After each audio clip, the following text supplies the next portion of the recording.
And speaking of the Eagles, a little old business to get to. Oh, okay. We talked on Tuesday when Chris was in his hammock with his pina colada outdoors, even though it's kind of cold in December. Miles Simmons and I focused on the ill-advised deep throw on 1st and 10 from the Philadelphia 45 with 13 seconds left, 2 timeouts. They needed 15 yards for a 58-yard field goal, 20 yards for a 53-yarder, 25 yards for a 48-yarder. They ignored that and fired it deep. And then Chris and I talked yesterday, and Chris had some insight from just the overall play design and the read. And, Julian Love makes a hell of a play on the ball, and it was underthrown, and yada, yada. So yesterday, Nick Sirianni, kind of feisty in his press conference, kind of feeling the pressure a little bit after 3 straight losses, kind of unlike him when you see it, when you watch it, a little snippy with the reporters. He was eventually asked, why take that shot down the field when you're not far out of long field goal range with 13 seconds to play? Here's what Sirianni had to say. At times there, Tim, we've seen, you can get a pass interference there. It was what it was on that particular play, but if you get a pass interference call there, and if a team's giving you a one-on-one shot very similar to what happened on the other side of the ball, they ended up getting a one-on-one shot that had some different things there, and we've seen it. We had one-on-one shot against the Rams, and you can get a pass interference, and now you're in position to kick it. Not only could you get a pass interference, also AJ has a tremendous ability to come down with the football in one-on-one situations. And you know what? In this particular case, it didn't work out, but we're comfortable with what was called and what we did in that scenario, and we'll be better next time because of it. I don't know if you noticed it, Christopher, but about halfway through that explanation, Nick Sirianni did the neck scratch that sells to me the idea of, I probably shouldn't be saying this out loud. I probably shouldn't be trying to suggest that we had a strategic component to this play where we thought we're going to get a pass interference call. I've never heard anyone articulate that as a reason for doing something. It is too amorphous. It is too unpredictable. You might get a pass interference call. You always might get a pass interference call. You're not calling a play, are you, with the goal of getting a pass interference? I've never seen that happen. And if it has, they've never come out and talked about it. And I think when he did this, he's kind of like, I'm going to go through some things here for saying this out loud. Well, I think it was part of the overall calculation of why you do it. Like, I don't think it's pass interference. Let's call this play just so we can get pass interference. It's let's call this play. He's one-on-one. He's a superstar. We are the Eagles. We've done really well in this department throwing go routes to A.J. Brown or Devontae Smith, right? He's a special football player. Let's see what happens, and maybe we get pass interference, Now, I'm with you in the fact scratching the neck and uncomfortable and all that. Yeah, he's feeling the pressure. Of course they are. Of course they are. We know that. It's the freaking Philadelphia Eagles, right?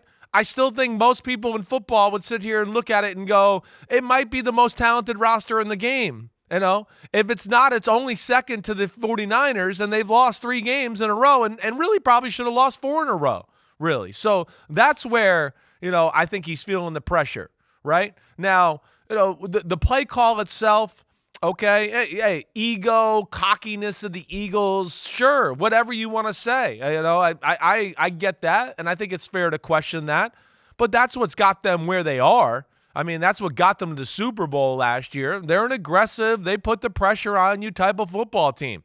And, they don't, if you're going to play man-to-man on A.J. Brown, they're going to throw it up to A.J. Brown because they go, that's advantage us. Now, the thing is is it the safe play? Obviously not. There's some risk there. But at the same time, right, I don't have a problem with the call. And let's just make sure we're clear here. It was there. It was there for a touchdown. It was wide open. It was the right call. It was a bad throw, really. A bad throw that took a long time to get there, floated in the air, and was, a little too slow or long to get to the target, and Julian Love was allowed to read it.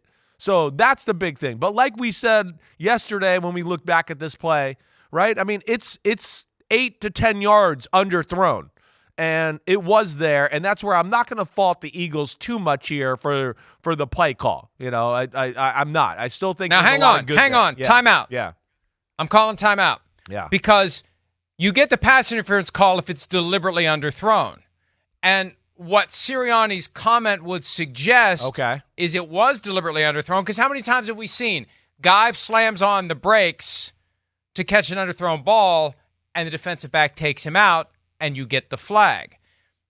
And I think that is the next question that didn't get asked. And this is a problem with a press conference. A press conference is everybody shows up with their own questions they came up with that are going to really be, great. And I'm trying not to be a jerk here. I've been in this setting.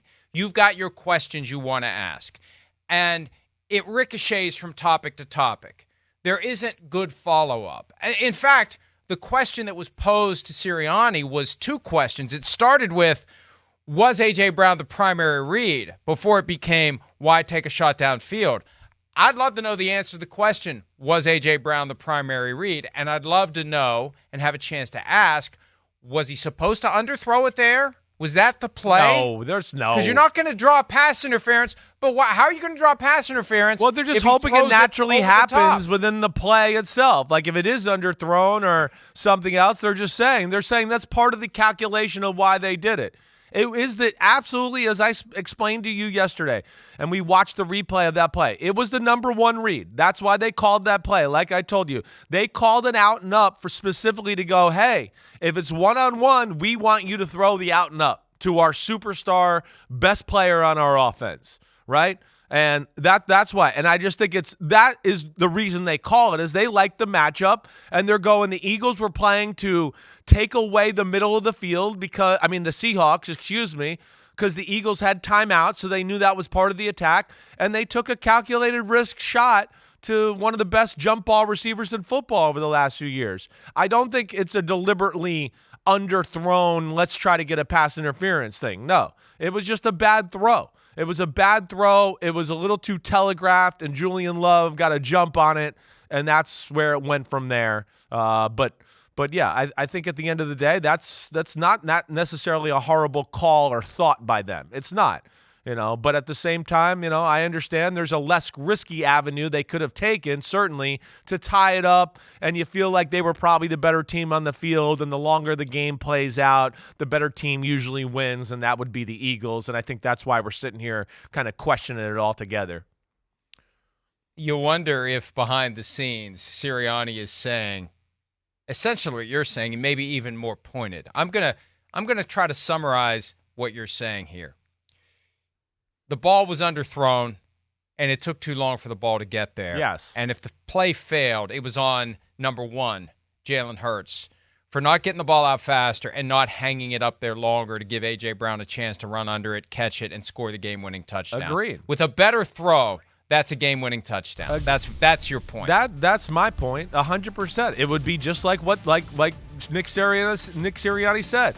It had been just like what the Seahawks did to the Eagles. They got one-on-one. How dare you're doing this?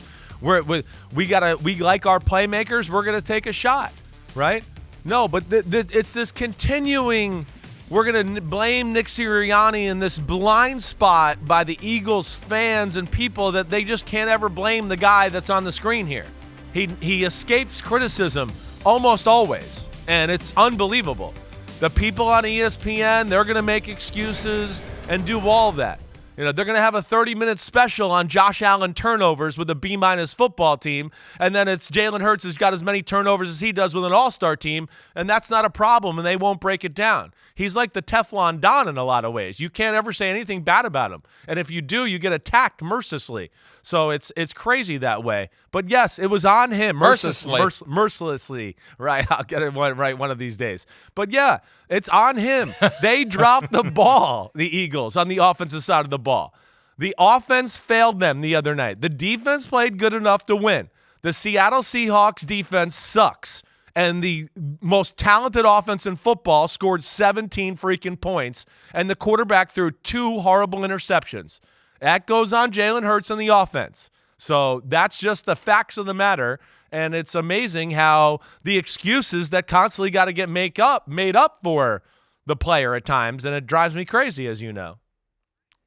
Wouldn't it be funny if we could just swap Jalen Hurts to the Bills for Josh Allen to the Eagles and see how it would go? I don't want to get you down that rabbit hole. Just something for people to think about. Hi, it's Mike Florio. Thanks for watching PFT on YouTube. Hit subscribe for the latest news and analysis from Pro Football Talk.